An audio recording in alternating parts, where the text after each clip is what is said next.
Ang problema kasi bilaan ka eh. Bakit? Yun lang pala. Tara, samahan kita mag-uwi tayo.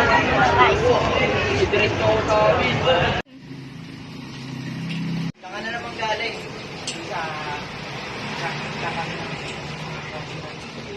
Diba sabi ko sa'yo mag-asikaso ka sa bahay ng mga gawain? Kasi itigil mo na yung pag-aaral. Pero pa, kailangan namin yun. Diba, sumasagot ka pa.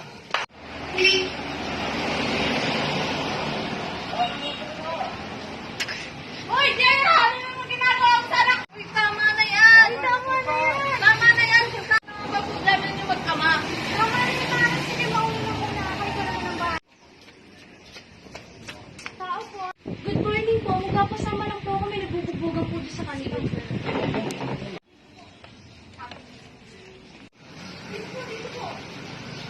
Huwag problema.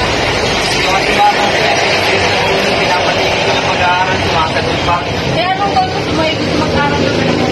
Tama na yun. Gusto ko mag-aral ng anak ko. Nasa tamang pinagawin ko siya para mag-aral sa salita niya. Iipo ako sa gusto ko mag-aral. Huwag ko mag-aaral. Tawagan mo na lang ako kapag pinulit pa ng tatay yung ginawa niya sa'yo. Ito ang number ko. Parang discount na kami. Parang salamat po.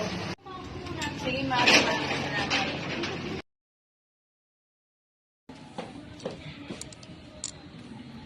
Pag-break ko muna.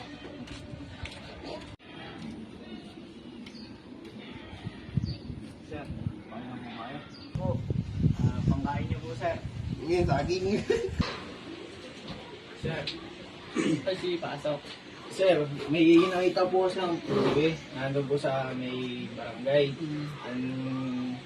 Gusto ko lang po sanang patulungan sa inyo.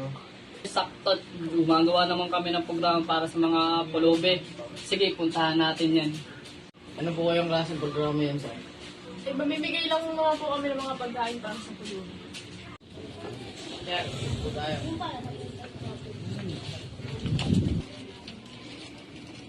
Hindi mo ko mga tutunan. Sir, ito po yung pulubi na sinasabi. Ito lang pong tulong na, ano. Natulong niyo. Wala ka naman, sir.